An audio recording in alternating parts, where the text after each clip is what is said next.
பரலோக பிதாவை துதிக்கிறோம், ஸ்தோத்திரிக்கிறோம். இந்த மாலை வேளையிலே ஜெபிக்கும்படியாய் எனக்கு ஊட்டி சேர்த்திருக்கிறபடி ஆளுமுக ஸ்தோத்திரம். ஜெபம் என்கிற இந்த பெரிய ஸ்லாக்கியத்தை எங்களுக்கு தந்திருக்கிறபடி ஆளுமுக ஸ்தோத்திரம். நேரத்தில் எங்களோடு பேசும், ஜெபத்தில் எங்களை நடத்தும், உம்முடைய உள்ளத்தின் வாஞ்சைகளை, விருப்பங்களை, சித்தத்தை ஜெபிக்க எங்களை நடத்துங்க தாவே. இந்த நேரத்தை நீர்தாமை ஆண்டு கொள்ளும். வந்திருக்கிறவர்கள் மட்டுமல்ல, இன்னும் தூரத்திலிருந்து பார்த்து கொண்டிருக்கிறவர்கள் கூட இது ஆசீர்வாதமாக இருக்கட்டும். ஒவ்வொருவரையும் ஆசீர்வதிப்பீராக. இயேசுவின் நாமத்தில் ஜெபிக்கிறோம், ஆமென்.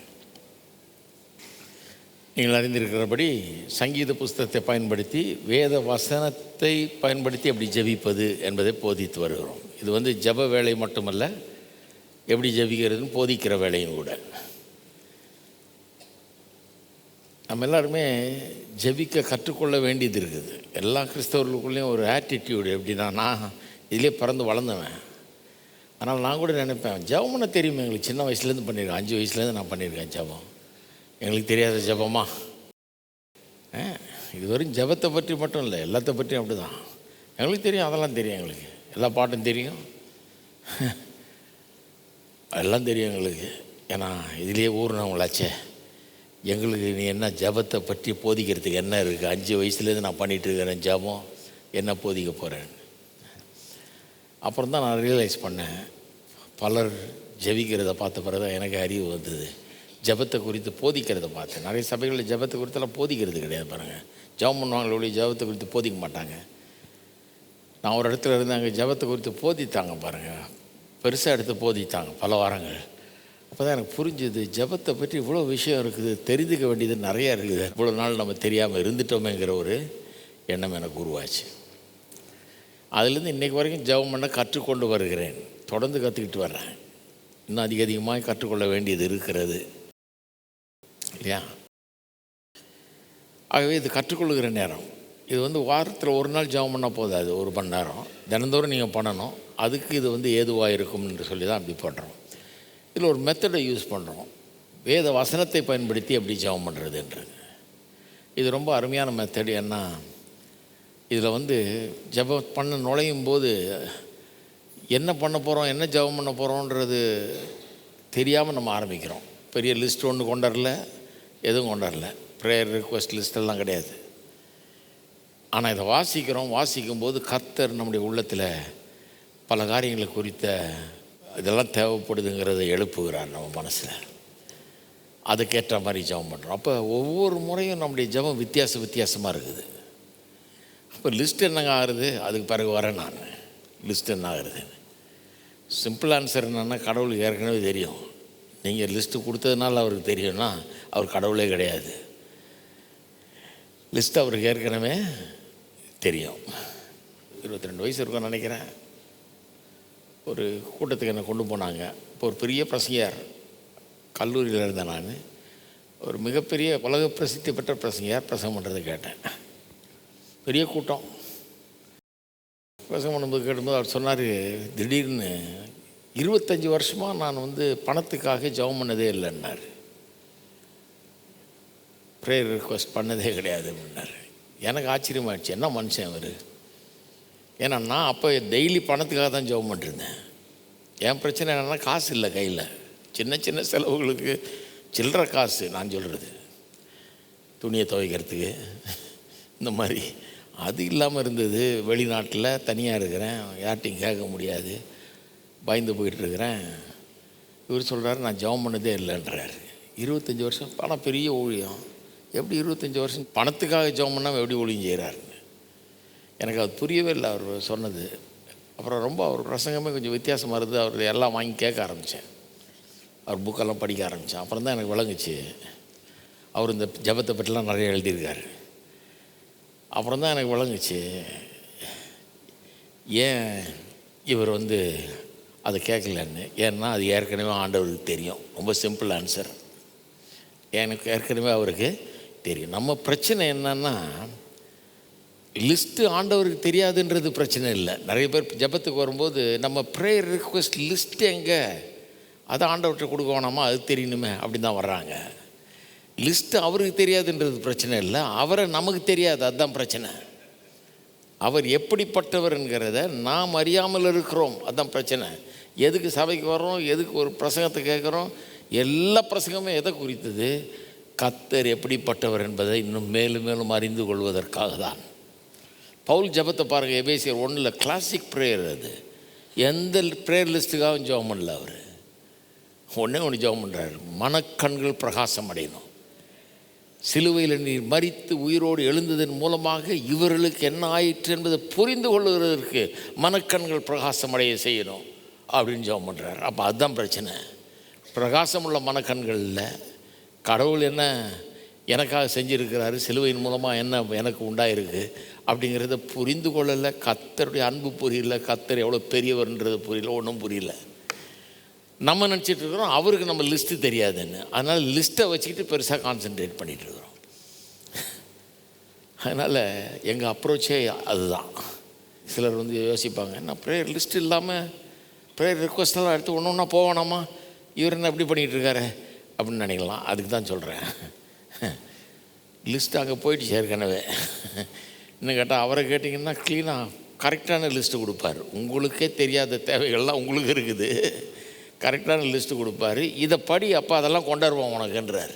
நான் காமிக்கிறேன் உனக்கு லிஸ்ட்டு, அதன்படி ஜெபம் பண்ணுறார் இல்லையா? அதுக்கு தான் வந்திருக்கிறோம் நம்ம. அந்த மாதிரி மெத்தட் இது. அதனால் ரொம்ப ஃப்ரூட்ஃபுல் மெத்தட் இது. இதில் 95ஆம் சங்கீதத்தில் இருக்கிறோம். இப்போ 94 சங்கீதத்தை முடிச்சிட்டோம், 95 ஆரம்பித்தோம். முதல் 2 வசனத்தை பார்த்தோம்.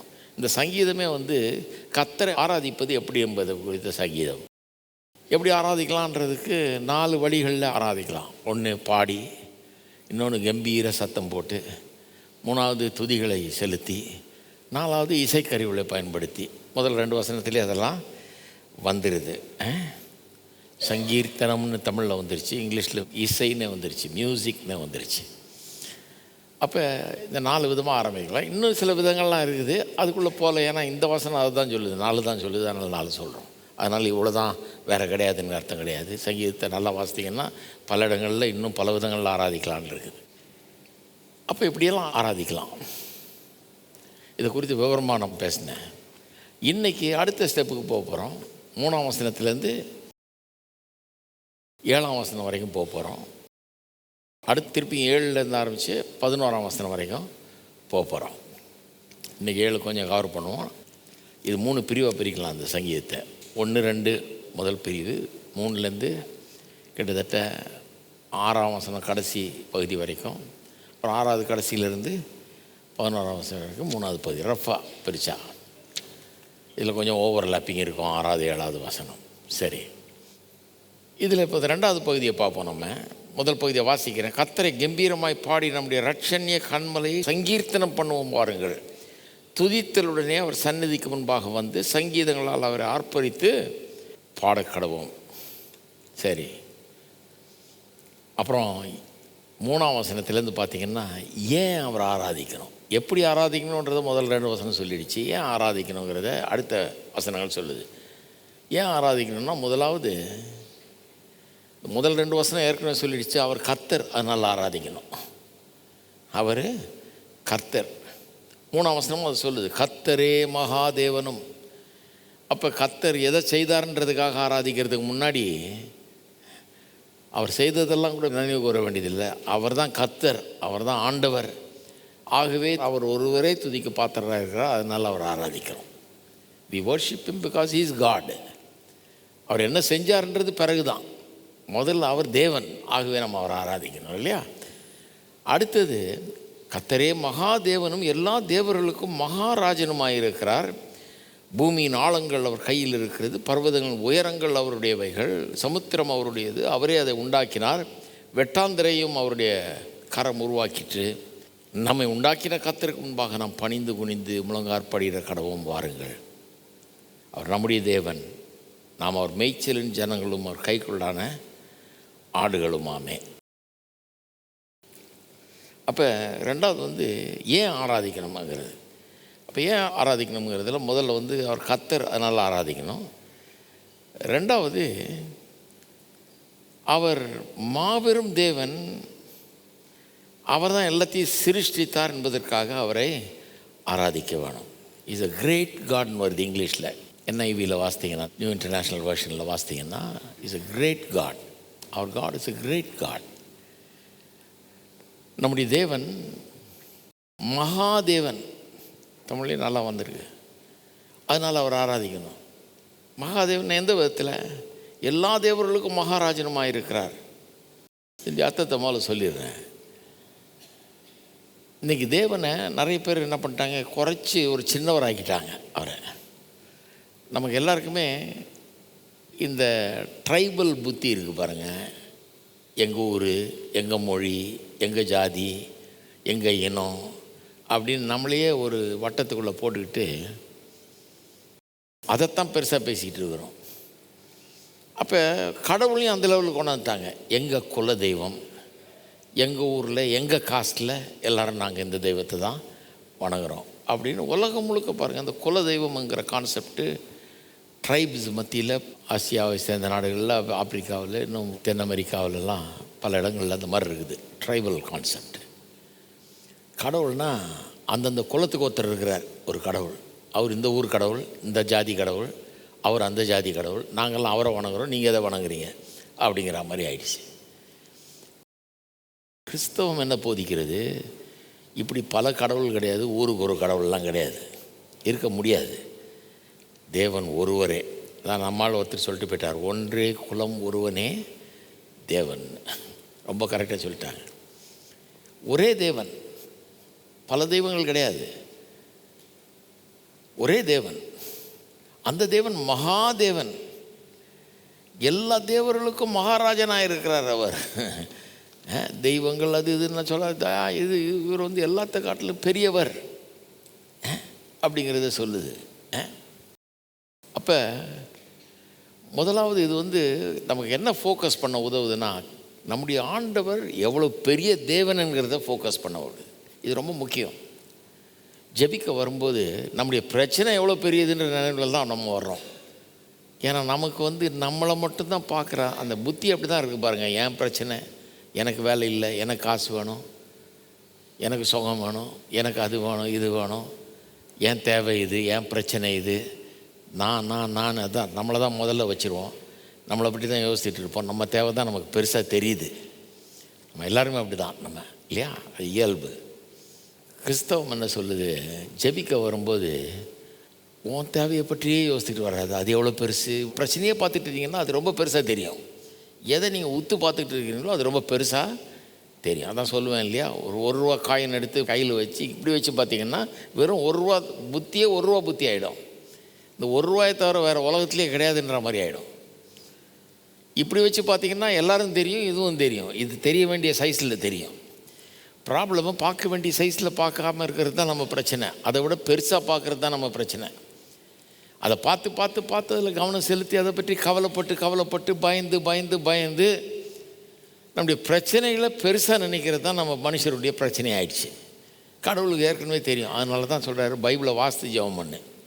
ஏன்னா பைபிள் என்ன பண்ணுது, பிரச்சனை எவ்வளோன்றதை கான்சென்ட்ரேட் பண்ணுறதில்ல. ஏன்னா பிரச்சனை எவ்வளோ பெருசுன்றது ஒரு பெரிய பிரச்சனை இல்லையே. ஏன்? கர்த்தர் இதையெல்லாம் காட்டிலும் பெரியவர்.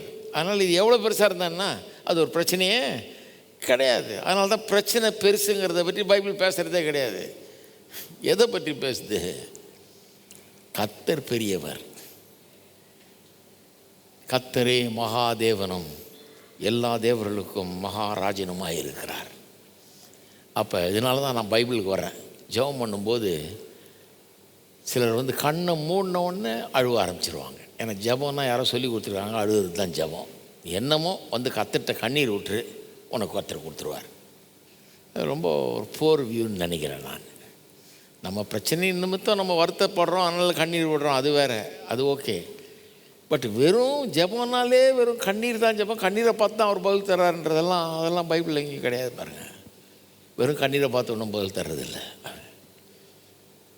கண்ணீர் தான் ஜெபம் எங்கேயும் சொல்லியில்லை. ஜெபத்துக்கு வரும்போது நான் நினைக்கிறேன் முதல்ல வந்து வசனத்தை கொஞ்சம் கவனிக்கணும். வசனத்தை கவனித்து கர்த்தர் எவ்வளோ பெரியவருங்கிறத நம்ம கண்ணுக்கு முன்னால் நிறுத்தணும். அவர் எவ்வளோ பெரியவர், அவர் எப்படிப்பட்ட மகா பெரிய தேவனாக இருக்கிறாருங்கிறத நம்ம கண்களுக்கு முன்னால் நிறுத்தணும். இப்போ ஜெபிக்க போகிறோம், ஆனால் இதை கண்ணில் நிறுத்தணுன்னு எப்படி வரும் பாருங்க ஜெபம். இப்போ ஏற்கனவே நிறைய பேர் பிரச்சனையை மறந்துட்டீங்க. பிரச்சனையோடு வந்தவங்கெல்லாம் இல்லை வீட்டில் உட்காந்து கேட்டுருக்கவங்க கூட பிரச்சனையோடு ஏன்னா ஜெப கூட்டமாமே நம்ம ப்ரேயர் ரிக்வஸ்ட் எடுத்து வரா ஜெபம் பண்ணு வரேன்னு இப்போ அதை மறந்துட்டாங்க. நான் சொல்கிறத கேட்டுட்ருக்கிறாங்க. கர்த்தர் மகா பெரியவர், நம்முடைய தேவன் மகா தேவனாக இருக்கிறார். ஃபோக்கஸ் அங்கே கொண்டு போயிட்டோம். அவர் எவ்வளோ பெரியவர். ஐயோ பிரச்சனை என்னங்க இருக்குது, அது இருக்கட்டுங்க பரவாயில்லைங்க, அது எவ்வளோ பெருசாக இருந்தால் என்ன, கர்த்தர் எவ்வளோ பெரியவர்னு பாருங்கள். நம்ம பிரச்சனை பெருசுங்கிறது இல்லை, கர்த்தரை எவ்வளோ பெரியவர்னு தெரியாமல் இருக்கிறது தான். எதுக்கு சபைக்கு வர்றீங்க, எதுக்கு இப்படிப்பட்ட ஒரு சபைக்கு வர்றீங்க, வசனத்தை கேட்குறீங்க உட்காந்து ஞாயிற்றுக்கிழமையானா, ஏன் பிரசங்கத்தின் நோக்கம் என்ன, கர்த்தரை இன்னும் அறிந்து கொள்ளணும், இன்னும் அதிகமாக அறிந்து கொள்ளணும். அவர் எவ்வளோ நல்லவர், பெரியவர், வல்லவர், இதெல்லாம் தான் போய்ச்சிட்டே இருக்கிறோம். எப்போ பார்த்தாலும் பிரசங்கம் டைட்டில் மாறும், சப்ஜெக்ட் சேம். கர்த்தர் தான் சப்ஜெக்ட். அவரை குறித்து தான், அவர் எப்படிப்பட்டவர் அதை பற்றி தான் சொல்லிட்டு, அவருடைய அன்பு எப்படிப்பட்டது, அவருடைய வல்லமை எப்படி இருக்குது, அவருடைய கிருபை எப்படி இருக்குது, எல்லாம் எத்தனை டைட்டில் போட்டாலும் விஷயம் ஒன்று தான். அது நிறைய பேருக்கு தெரியாது. இது புது பிரசங்கம் இல்லை, இது புது பிரசங்கம் இல்லை, அதே பிரசங்கம் தான், வேறு ஒரு ஆங்கிள்லேருந்து வரோம், அவ்வளோதான். கர்த்தரை அறிமுகப்படுத்துகிறோம். ஏன்னா நான் இவ்வளோ நாளாக கர்த்தரை அறிஞ்சிக்கிட்டு வர்றேன், எனக்கே கர்த்தர் இன்னும் தெரிய வேண்டியது இருக்குது. நானே கர்த்தரை பற்றி இன்னும் கற்றுக்க வேண்டியதாக இருக்குது. நான் உங்களோட சேர்ந்து நானும் கற்றுக்கிறேன். இதை படிக்கும் போதெல்லாம் நான் இன்னும் அதிகமாக கர்த்தரை குறித்து அறிந்து கொள்ளுகிறேன். நம்ம எல்லாருமே அறிந்து கொள்ள வேண்டியது அவசியம். ஒரு தப்பான எண்ணம் ஜனங்க மத்தியில், எனக்கு ஜெபம் பண்ண தெரியாதா, 5 வயசில் நான் ஜெபம் பண்ணுறேன், இதே மாதிரி தான் நான் யோசிப்பேன். எனக்கு தெரியும், ஆதியாகமம் தெரியும், வெளிப்படுத்தல் தெரியும், எல்லாம் தெரியும், எல்லாம் கேட்டாச்சே, ஃபுல்லாக வாசித்தாச்சு பைபிளில், அப்புறம் என்ன, தெரியாதது ஒன்றுமே கிடையாது. அப்படிப்பட்ட ஒரு ஆட்டிடியூட் பாருங்கள் கிறிஸ்தவர்கள் மத்தியில். அதனால தான் நிறைய இடத்துல வரும்போதே கொஞ்சம் அசால்ட்டாக வருவாங்க ஜனங்க. ஒன்று பிரசங்கம் பண்ணி என்ன பண்ணுறதுக்காகலாம், பிரசங்கம் பண்ணுறவரை கொஞ்சம் கிரிட்டிசைஸ் பண்ணிட்டு போகலான்னு வந்துருக்காங்க நிறைய பேர். அந்த மாதிரிலாம் போவாங்க ஜனங்க. ஏன்னா பிரசங்கத்தில் நான் கற்றுக்கணுமே, கர்த்தரை பற்றி நான் தெரிஞ்சுக்கணுமே, இன்றைக்கி என்ன தெரிஞ்சுக்க போகிறேன் கர்த்தரை பற்றி, நான் அந்த மாதிரி போகிறதில்ல. நிறைய நேரத்தில் நான் நினைக்கிறேன் சபைக்கு வரும்போதே இன்றைக்கி எதை தெரிஞ்சுக்க போகிறேன், கர்த்தரை பற்றிய ஒரு விசேஷமான காரியத்தை என் வாழ்க்கையை மாற்றக்கூடிய விதத்தில் என் கண் திறக்கப்படணும், கர்த்தரை நான் தெரிந்து கொள்ளணும். அதுக்காக தான் சபைக்கு போகணும். ஏன்னா என் பிரச்சனைலாம் எப்போ தீரும், கர்த்தர் எவ்வளவு பெரியவர், எவ்வளவு நல்லவர், எவ்வளவு வல்லவர், இதெல்லாம் நல்லா புரிஞ்சிக்க என் பிரச்சனையெல்லாம் ரொம்ப சின்னதாக தெரியும், அது ஒன்றும் இல்லைன்னு தெரியும், இல்லைங்களா? அதுதான் இங்கே நடக்குது. கர்த்தர் மகாதேவனும் எல்லா தேவர்களுக்கும் மகாராஜனுமாக இருக்கிறார். கொஞ்சம் மெடிடேட் பண்ணுங்க அதை. அவர் ஒரு ட்ரைபல் காட் கிடையாது, குலதெய்வம் கிடையாது, ஒரே தேவன், மகா பெரிய தேவன். அவர் எப்படிப்பட்ட தேவன், எல்லாத்தையும் உண்டாக்கின தேவன். பூமியின் ஆழங்கள் அவர் கையில் இருக்கிறது, பர்வதங்களின் உயரங்கள் அவருடையவைகள், சமுத்திரம் அவருடையது, அவரே அதை உண்டாக்கினார், வெட்டாந்தரம் அவருடைய கரம் உண்டாக்கிட்டு. இப்போ கொஞ்சம் யோசிங்க, கர்த்தர் எப்படிப்பட்டவர், ஆழங்கள்லாம் அவர் உண்டாக்கினாராமே, உயர்ந்த மலைகளையெல்லாம், இமாலய மலையெல்லாம் அவர் உண்டாக்கினாராமே. ஆழமும் தெரியும் அவருக்கு, உயரமும் தெரியும், எல்லா விவரமும் தெரியும். கடல், எப்பேற்பட்ட கடல் அவர் உண்டாக்குனாராம், வெட்டாந்தர அவர் உண்டாக்குனது. அவர் எல்லாம் மூல முடுக்கெல்லாம் பார்த்துட்டார், ஆழத்தையும் பார்த்துட்டார், உயரத்தையும் பார்த்துட்டாரு, கடலையும் பார்த்துட்டாரு, வெட்டாந்தரையும் பார்த்துட்டாரு, எல்லாத்தையும் பார்த்துட்டார். அவருக்கு தெரியாது ஒன்றுமே கிடையாது. அந்த தேவன் தான் எனக்கு உதவி செய்ய போகிறார். அந்த அற்புதமான தேவன், இந்த பயங்கரமான தேவன், இந்த எல்லாத்தையும் அறிஞ்சு வச்சிருக்கிற தேவன், சர்வ வல்லமையுள்ள தேவன், எல்லாவற்றையும் படைத்த தேவன், அவர் தான் என் தேவன். அவர் தான் என் தேவைகளை சந்திக்க போகிறார். அவர் தான் எனக்கு பதில் சொல்ல போகிறார். அவர் தான் என் தேவையை அறிஞ்சு வச்சிருக்கிறார். அவர் தான் எனக்கு எல்லாவற்றுக்கும் எல்லாமா இருக்கிறார். இப்போ பாருங்கள், மனசே மாறுது. இப்போது பிரச்சனை பெருசாக தெரியல, தேவன் பெருசாக தெரிகிறார். அதனால தான் பிரசங்கம் கேட்கணும். கேட்க கேட்க கேட்க தேவன் பெருசாக தெரிவார். தேவன் ரொம்ப நல்லவராக தெரிவார். நல்லவர்னு கேட்க கேட்க ரொம்ப நல்லவராக தெரிவார். தேவன் பெரியவர்னு கேட்க கேட்க பெரியவராக தெரிவார். வல்லவர்னு கேட்க அவர் வல்லவராக தெரிவார். தேவனை எவ்வளவு பெரியவராக பார்க்க வேணுமோ அவ்வளோ பெரியவராக பார்க்க வேண்டும். நம்ம நம்முடைய பார்வை தேவனை குறித்து சரியானதாக இருக்க வேண்டும். அது இல்லாமல் ஜெபம் பண்ணுறது வந்து வேஸ்ட்டுன்னு நினைக்கிறேன். ஏன்னா அது இல்லாமல் ஜெபம் பண்ணோன்னா விசுவாசமே இருக்காது. அங்கே தேவனே பாவம் அவரே கஷ்டத்தில் இருக்காருன்னு நினச்சிட்டு இருக்காங்க நிறைய பேர். சிலர் நினைக்கிறாங்க அவர்கிட்ட ரொம்ப கேட்டுறக்கூடாது, அவரும் பாவம், அவருக்கு ஒரு பட்ஜெட் இருக்கு இல்லையா, அதுக்குள்ளே தான் அவரும் ஆப்ரேட் பண்ணுவார், நம்ம ரொம்ப கேட்டால் அப்படி. தான் ஒரு 4-5 பேர் வந்து ராஜா கிட்டே கேட்டாங்களாம். அவள் ஆளுக்கு ஒன்று கேட்டாங்களாம், எனக்கு வீடு வேணும், எனக்கு அது வேணும், இது வேணும். ராஜா சரிப்பா எல்லோரும் வீடு வேணுமா, சரிப்பா வீடு, உனக்கு என்ன நிலம் வேணுமா, அந்த நிலம் எல்லோரும் கொடுத்துட்டு வந்தேன். இன்னொருத்தனை கேட்டாரான், என்ன அவன் ரொம்ப பெருசாக கேட்குறான்னா.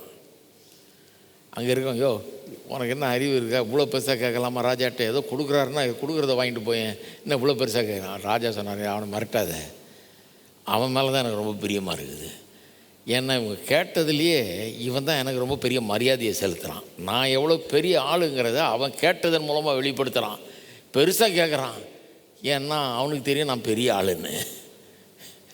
ஒரு உலக பிரகாரமான ராஜா அப்படி சொல்லுவான்னா, கர்த்தர் அப்படின்னு நினைப்பார் பாருங்க.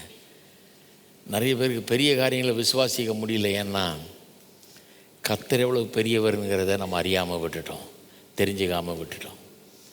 அதனால தான் ஜெபிக்கும்போது நமக்கு ஏற்கனவே கொஞ்சம் தெரிஞ்சிருந்தாலும் திரும்ப திரும்ப கொஞ்சம் பைபிளை படிக்கணும், வசனத்தை தியானிக்கணும். கர்த்தர் எவ்வளோ பெரியவர், எவ்வளோ நல்லவர், எவ்வளோ வல்லவர், இதெல்லாம் கண்ணுக்கு முன்னால் நிறுத்தணும்.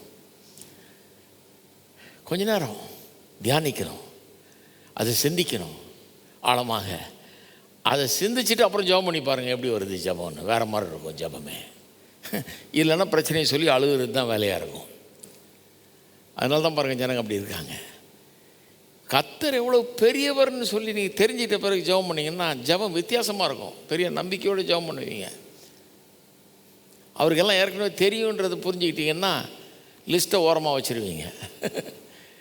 ஓரமாக வச்சுட்டு லிஸ்ட்டை வாசிக்கிறதை விட்டுட்டு, ஏன்னா அவருக்கு தெரியும் அது சும்மா வாசித்து என்ன பிரயோஜனம்.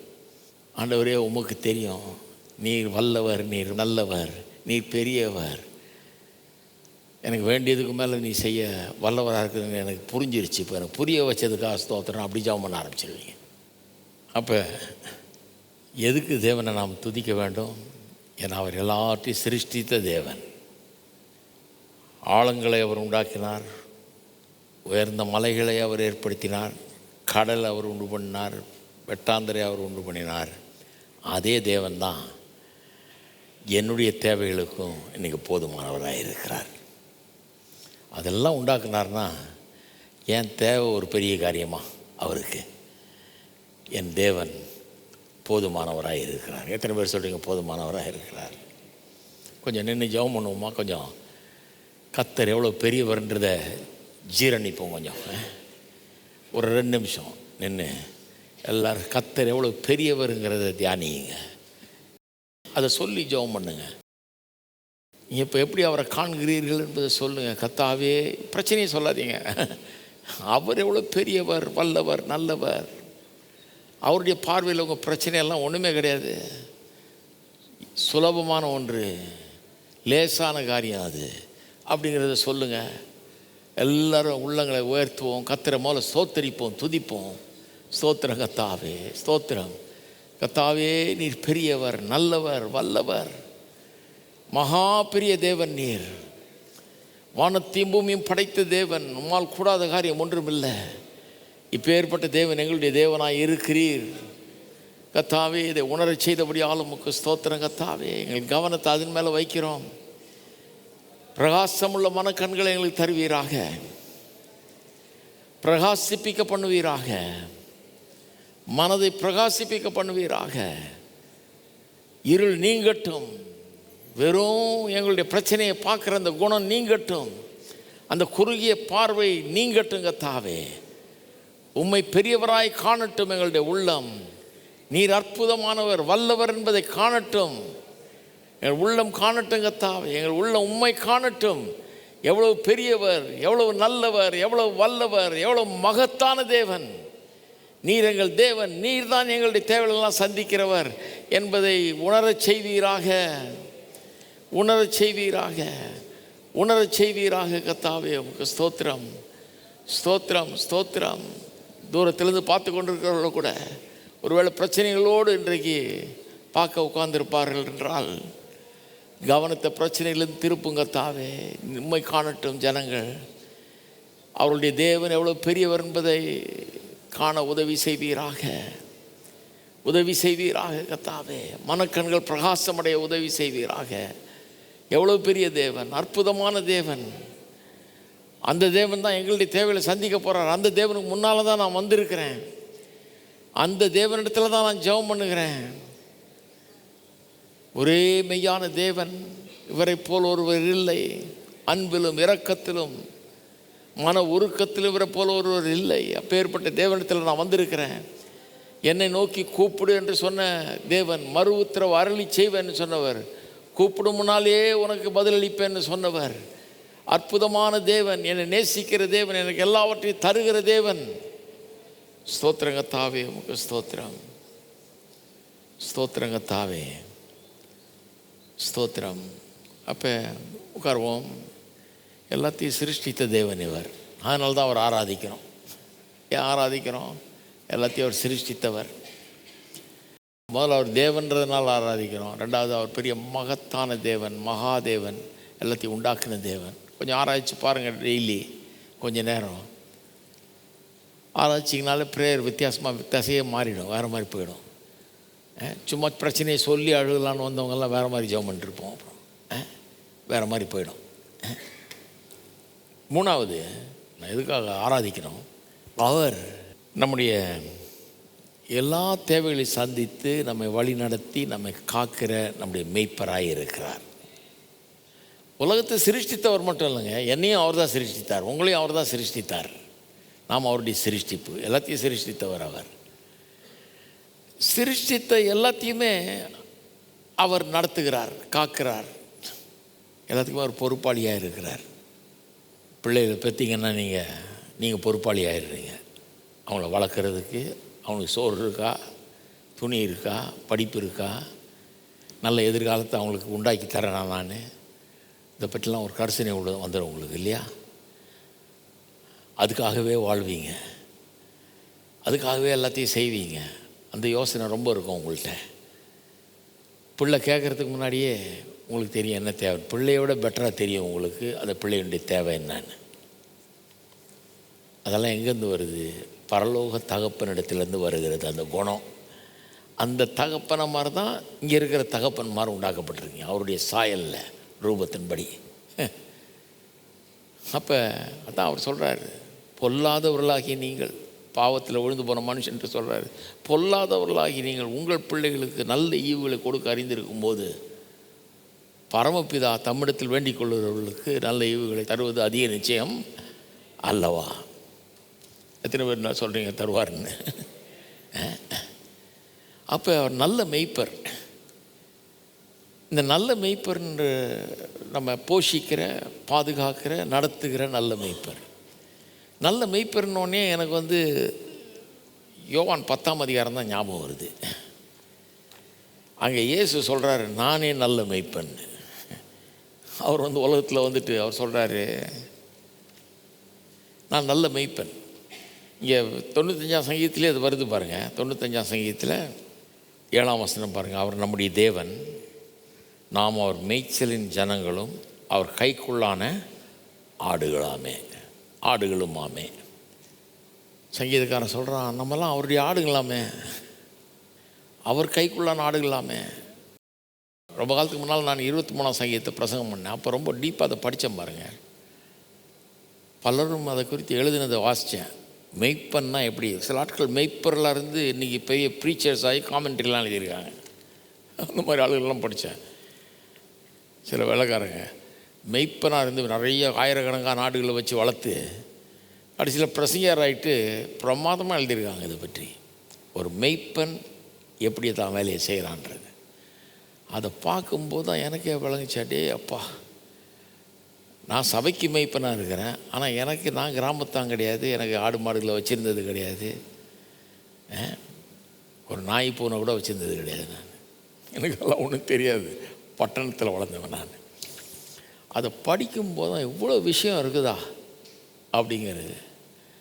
என்ன மாதிரி ஒரு ஸ்கில் தேவைப்படுது, ஒரு மனம் தேவைப்படுகிறது, ஒரு குணம் தேவைப்படுகிறது ஒரு மெய்ப்பனுக்கு.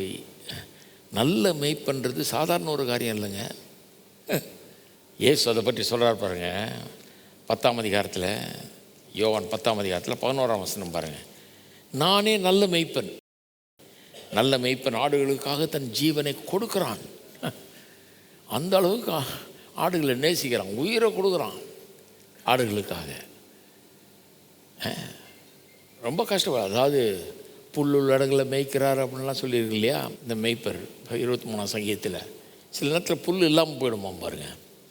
அப்போ இவன் போய் ஒரு மலையில் ஏறி போய் டேபிள் லேண்ட்னு இருக்குமா. டேபிள் லேண்ட்னா மலை எப்படி இருக்குது இல்லை, அங்கே சில பிளெயின்ஸ் மாதிரி சில இடங்கள் இருக்கும், அப்படியே புல்வெளிகள், பசுமையான புல்வெளிகளாக அருமையாக இருக்குமா. மலை மேலே நல்லா குளிர்ச்சியாக இருக்கிறதுனால இந்த புல்லெல்லாம் நல்லா வளர்ந்து பச்சை பசேர்னு சமபூமி இருக்குமா ஒரு சில இடங்களில்.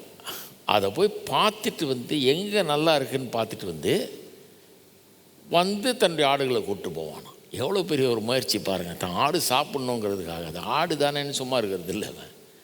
அதை போய் பார்த்துட்டு வந்து இந்த ஆடுகளை கூப்பிட்டு போய் அங்கே சாப்பிட வைப்பான். அது வயிறு நிறைய சாப்பிட்டா தான் படுக்குமா. வயிறு நிறைய சாப்பிட்ணும், நல்ல தண்ணி குடிக்கணும், அப்புறம் தான் அது படுக்கும். இல்லைன்னா தூங்காது, படுக்காது. படுக்கும்போது மெய்ப்பனை பார்க்கணும், அப்படியே சுற்றி சுற்றி பார்க்கணும், அப்பப்போ எதிர்த்துன்னு பார்க்கணும். ஏன்னா பயம் அதுக்கு, ஏதாவது வைல்டு அனிமல்ஸ் வந்து எதாவது பண்ணிவிடுமோன்னு. மெய்ப்பனை பார்த்தோன்னே டக்குன்னு தலையை கீழே போட்டுக்கும், திரும்பியும் படுத்துக்கும். ஏன்னா மெய்ப்பன் இருக்கிறதுனால கோலும் தடியும் என்னை தேற்றும் இருக்கிற பாருங்கள். அந்த தடியை பார்த்த உடனே, கோலை பார்த்த உடனே அது பெரிய கம்ஃபர்ட் அதுக்கு. ஏன்னா அந்த மெய்ப்பனுக்கு வந்து அது ஒரு வெப்பன் மாதிரி, ஒரு ஆயுதம் மாதிரி. பெரிய வைல்டு அனிமல்ஸ் எல்லாம் இதை வீசுறதுலேயே அவன் பெரிய கில்லாடியாக இருப்பானான் பாருங்க, அடித்து கொண்டுடுவானா இதை வச்சே. அனிமல்ஸ் எல்லாம் நிற்க முடியாது, அந்த அளவுக்கு ஸ்கில்டாக இருப்பாங்களாம். அப்போ இதை பற்றிலாம் வாசிக்கும் போது எனக்கு ஆச்சரியமாக இருந்தது. இந்த உலகத்தில் இருக்கிற ஆட்டை மேய்க்கிற ஆளே அப்படி இருக்கிறான். இங்கிலாந்து தேசத்தில் போய் பார்த்திங்கன்னா ஆடுகள் அந்த புல்வெளிகள் அப்படியே மேயும் பாருங்கள், என்ன கொழு கொழுன்னு குண்டு குண்டுன்னு இருக்கும் ஆடுகள். அதை பார்க்கும்போது நினைப்பேன், நல்ல மேய்ப்பன் போல் இருக்குதுன்னு. ஆடு ஒல்லியாக அடிபட்டு இன்றைக்கோ நாளைக்கோ சாவர மாதிரி இருந்ததுன்னா, மெய்ப்பன் நல்லா குண்டு குண்டுன்னு இருந்தான்னா அவன் நல்ல மெய்ப்பன் கிடையாது. ஆடு இங்கிலாந்து தேசத்தில் அப்படி இருக்குதுங்க, கொழு கொழு கொழு கொழுன்னு இருக்குது. இப்போ நான் நினைக்கிறது உண்டு, செம்ம சாப்பாடு போல் இருக்குது இதுங்களுக்கு. கிளைமேட் வேறு சூப்பராக இருக்குது, அப்படியே அது மலைப்பாங்கான இடத்துல போயிட்டுருக்கோம், மேய்ஞ்சிக்கிட்டு இருக்கோம். வெறும் கறிக்கு வெட்டப்படுகிற இந்த ஆடுகளுக்கு என்ன மாதிரி ஒரு கேர் ஒருத்தன் எடுத்து எப்படி அதை வளர்க்குறான் பாருங்கள். அது மேலே அவ்வளோ ஒரு அன்பு செலுத்துகிறான், அதை வளர்க்குறான், அக்கறை உள்ளவனாக இருக்கிறான். நாம் அவருடைய மேய்ச்சலின் ஆடுகளாக இருக்கிறோம்னு வேதம் சொல்லுது. அவருடைய மந்தையில் இருக்கிற ஆடுங்க நம்ம மெய்ப்பன் வந்து எந்த வைல்டு அனிமல்ஸும் அவருக்கு எதிர்க்க நிற்க முடியாது. நம்ம எதிர்த்து வருகிற எந்த சத்துருவும் இந்த மெய்ப்பன் தாண்டி நம்மகிட்ட வர முடியாது. அப்படி நம்ம பாதுகாக்கிறார். அவருடைய கோலும் தடியும் நம்மை தேற்றும்னு சொல்லுகிறார். புல்லுள்ள இடங்கள் அவருக்கு தெரியும், எங்கே புல் நிறையா இருக்குது, எங்கே சாப்பாடு நல்லா கிடைக்கும்னு, எங்கே கொண்டு போனால் நம்ம நல்லா சாப்பிடுவோம், நம்ம நல்லா இருப்போம்னு தெரியும், எங்கே நடத்தணும்னு தெரியும் அவருக்கு, எல்லாம் தெரியும் பாருங்கள். நம்முடைய தேவைகளை அவர் நினச்சி பார்த்து சந்திக்கிறார். அதில் எழுதியிருக்கு பாருங்கள், ஒரு நாள் இன்ஸ்பெக்ட் பண்ணுவான் நான் பாருங்கள் ஆடுகளை. சுத்தமாக அந்த உடம்பை ஃபுல்லாக எங்கேயாவது காயப்பட்டிருக்கா, ஏதாவது நோய்கி இருக்குதான்னு சொல்லி பக்காவாக இன்ஸ்பெக்ட் பண்ணுவான். ஏதாவது இந்த பூச்சி கீச்சி வந்து உடம்புல செட்டில் ஆகி அந்த முடிகளுக்குள்ளே வந்து பாதர் பண்ணுது அதை. ஏன்னா அது பண்ணிச்சுன்னா தூங்க முடியாது, இதால் தவிச்சிட்டு இருக்கோமா. பக்கா இப்போ ஒரு ஆடு மேய்க்கிறதுனா சும்மா இல்லைங்க, சும்மா தடியை வச்சுட்டு இப்படியே பண்ணிட்டு இருந்தா அது இல்லை ஆடு மேய்க்கிறது. ஆடுங்க வந்து ரொம்ப டிபெண்ட் க்ரீச்சர்ஸ். அவர்கள் வந்து தங்களால் ஒன்றும் முடியாது, இவனை சார்ந்தாருங்க. இவன் பலம், இவனுடைய அறிவு, இவனுடைய நடத்துதல், இவன் கொடுக்குற சாப்பாடு, இவன் கொண்டு போகிறது, இதை சார்ந்து தான் ஆடு இருக்க முடியும். அது ஒன்றும் போய் வேட்டையாடி சாப்பிட போகிறதில்ல, அதுக்கு தானாக போய் சாப்பிட போகிறது. இவன் காமிச்சா தான் உண்டு, இவன் கொண்டு போனால் தான் உண்டு, இவன் கொடுத்தா தான் உண்டு. அப்படிப்பட்டவைகள் நம்மளை ஏன் ஆடுகள்னு வேதம் சொல்லுதுன்னா, இயேசு சொன்னார், without me you can do nothing. என்னை இல்லாமல் நீங்கள் ஒன்று செய்ய இயலாது. அப்படின்னா அவர் இருந்தார்னா நம்மளால் எல்லாம் செய்ய முடியும். அதான் அவருடைய மேய்ச்சல் ஆடுகள். நம்ம என்னை பலப்படுத்துகிற கிறிஸ்துவனால் எனக்கு எல்லாத்தையும் செய்ய முடியும். அவர் இல்லைன்னா ஆடு மாதிரி, ஒன்றும் தெரியாத பேதையான ஆடு மாதிரி, ஞானம் இல்லாமல், தேவனுடைய கிருபை இல்லாமல், அறிவு இல்லாமல் எல்லாத்தையும் தப்பு தப்பாக செஞ்சிட்டு இருப்போம். அவர் இருந்தார்னா அற்புதமாக நம்மை நடத்துகிறார். நம்ம தேவையில்லாம் சந்திக்கிறார். ஒன்று அது என்ன அழகாக சொல்கிறார் பாருங்க. நானே நல்ல மேய்ப்பன், நல்ல மேய்ப்பன் தன் ஆடுகளுக்காக தன் ஜீவனை கொடுக்குறான். 14-15 நானே நல்ல மேய்ப்பன். திரும்ப திரும்ப சொல்கிறார் பாருங்க, நானே நல்ல மேய்ப்பன். பிதா என்னை அறிந்திருக்கிறது போலவும் நான் பிதாவை அறிந்திருக்கிறது போலவும் நான் என்னுடையவைகளை அறிந்திருக்கிறேன், என்னுடையவைகளால் அறியப்பட்டும் இருக்கிறேன், ஆடுகளுக்காக என் ஜீவனையும் கொடுக்கிறேன் சொல்கிறாருப்பா. என்னை நம்பு, உனக்காக ஜீவனை கொடுக்க வந்தவன் நான். என்னை விரோதிக்காத, என்னை வெறுத்து தள்ளாத, என்கிட்ட வா, என்னை நம்பு. நான் நல்ல மேய்ப்பன், நல்ல மேய்ப்பன் திரும்ப திரும்ப சொல்கிறாரு. ஜீவனை கூட கொடுப்பேன் உனக்காக, உன் தேவையில் எல்லாத்தையும் சந்திப்பேன், உனக்கு போதுமானவனாக இருப்பேன், உன்னை நடத்துவேன். சாப்பாடு மட்டும் இல்லை, தண்ணி மட்டும் இல்லை, அந்த ஆடுகளுக்கு நடத்திப்பு ரொம்ப முக்கியம். கைடன்ஸ். அதுங்களுக்கு எங்கே போகணுன்னு தெரியாது.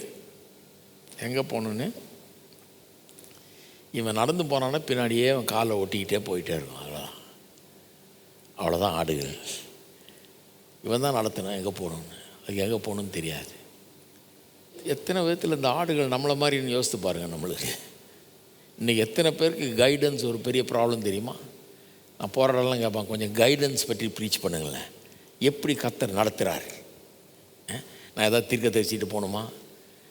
யார் எனக்கு சொல்லுவா என்ன டிசிஷன் எடுக்கணும், என்ன தீர்மானம் எடுக்கணும்? வாழ்க்கையில் எப்போ பார்த்தாலும் ஒரு முச்சந்தியில் நிற்கிற மாதிரி நிற்கிறேன். ஜங்ஷனுக்கு வந்துட்ட மாதிரி இருக்குது. லெஃப்டாக ரைட்டாக, நேராக போகிறதா பின்னால் போகிறதா, தீர்மானம் எடுக்க முடியலையே, குழப்பமாக இருக்குது. வாழ்க்கையின் பல்வேறு கால சூழ்நிலைகளில் பல தீர்மானங்களை எடுக்க வேண்டியதாக இருக்குது. அந்த தீர்மானம் என்னுடைய எதிர்காலத்தை நிர்ணயிக்கிறது. அப்போ அது எவ்வளோ முக்கியம். குழம்பி போயிருக்கிறாங்க நிறைய பேர், பயப்படுறாங்க, கவலைப்படுறாங்க. இவர் சொல்கிறார், நானே நல்ல மேய்ப்பன், அதுக்கு தான் நான் இருக்கிறேன், உனக்கு தெரியாது, நான் நடத்துகிறேன் அப்படிங்கிறார். இதெல்லாம் நான் அனுபவித்து பார்த்து பேசுகிறேன். 20 வயசாக இருக்கும்போது நான் படிக்கிறதுக்கு போனேன். பைபிள் காலேஜில் ஊழியத்துக்குன்னு ஒப்பு கொடுத்தேன். பயந்தேன், என்ன ஆக போகிறோமோ, நம்ம எதிர்காலம் என்ன ஆகுமோ, எப்படி இருக்குமோ, வெற்றியா தோல்வியா, நல்லா இருக்குமா, எப்படி இருக்கும், எல்லாருக்கும் இருக்கிற பயம் எனக்கும். அதுவும் ஊழியன்னா ரொம்ப பயப்படணும். அந்த காலத்தில் சில ஊழியக்காரங்களை பார்த்து இன்னும் பயந்துட்டேன் நான். ஐயோ இப்படி ஆகிடக்கூடாது நம்ம அப்படின்னு. அது வேறு ரொம்ப பயமாக இருந்தது எனக்கு. ரொம்ப பயம்னா அவ்வளோ பயம் எனக்கு. ஏன்னா எனக்கு ரொம்ப யோசிப்பேன். பயந்து பயந்து யாராவது ஒரு கேரண்டி கொடுப்பாங்கன்னு பார்த்தா யாரும் கேரண்டி கொடுக்கறதுக்கு ஆள் இல்லை. நான் அப்போ தான் டிஸ்கவர் பண்ண ஃபெய்த்துங்கிறது நம்பப்படுவர்களின் உறுதி, காணப்படாதவர்களை குறித்த நிச்சயம். அது என் உள்ளத்தில் வரணும். நம்பப்படுவர்களை குறித்த உறுதி, காணப்படாதவர்களை குறித்த நிச்சயம். It's faith walk. விசுவாசத்தில் நடக்கிறது. அப்போ யாரும் கேரண்டி கொடுக்க மாட்டாங்க. நான் விசுவாசத்தில் ஒரு படியாக எடுத்து வைக்கணும், அவர் நடத்துவார். ஒரு அம்மா கொண்டாந்து பைபிள் காலேஜில் ஒரு ஸ்டூடெண்ட்டை விட்டுட்டு என்கிட்ட சொல்லுது, இவன் நாளைக்கு நல்லா வருவான்னு கேரண்டி கொடுப்பீங்களா நீங்கள்? நான் கொண்டாந்து விட்றேன் சொல்லுது. அவனுக்கு நாளைக்கு கல்யாணம் ஆனால் அவர் மனைவிக்கு உங்கள் பள்ளிக்கூடத்தில் டீச்சர் வேலை கொடுத்துடணும். இது மற்ற எது மாதிரி நினச்சிட்டு இருக்குது. நம்ம இதை பள்ளிக்கூடம்லாம் வச்சு நடத்திட்டு இருக்கிறோம். எல்லா பிரசங்க மனைவிக்கும் டீச்சர் வேலை கொடுத்துருவோம். டீச்சர் வேலை கொடுத்துருவீங்களா? அதாவது இவனுக்கு நல்ல சம்பளம் கொடுத்து நல்லா வச்சுக்குவீங்களா? கேரண்டி கொடுத்துருவீங்களா? நான் சொன்னேன், ஏம்மா எனக்கே யாரும் கேரண்டி கொடுக்கல, உங்கள் பையனுக்கு நான் என்ன கேரண்டி கொடுக்குறது? நீங்கள் கத்தரை நம்ப முதல்ல கற்றுக்கிட்டு அப்புறம் பையனை கொண்டு வாங்க. நீங்களே இந்த நிலைமையில் இருக்கீங்கன்னா நீங்களே அவனுக்கு கெடுத்துருவீங்க. ஒரு கூப்பிட்டு போங்க, அவனை ஜெபம் பண்ணுங்க. கடவுள் ஊழியத்துக்கு அழைச்சிருந்தாருன்னா வாங்க. கத்தரை நம்புறதுக்கு ரெடியாக இருக்கணும். யாரும் கேரண்டி தர மாட்டாங்க, எந்த கேரண்டியும் கிடையாது. அவரவர் கத்தரை விசுவாசித்து நடக்கணும். அதாங்க. ஃபெய்த். வெறும் ஊழியத்துக்கு வர்றவங்க மட்டும் இல்லை, விசுவாசிகளுக்கும் சொல்கிறேன். இட்ஸ் அ ஃபெய்த் வாக், விசுவாச வாழ்க்கை இது. அப்போனா ஒரு ஸ்டெப் ஆண்டவரை நம்பணும், அவர் நடத்துவார். இப்போ 73 வயசு ஆகிடுச்சு எனக்கு. நான் சொல்கிறேன், இந்த 53 வருஷத்தில் பார்த்தது என்னன்னா, அவர் நடத்துவார்.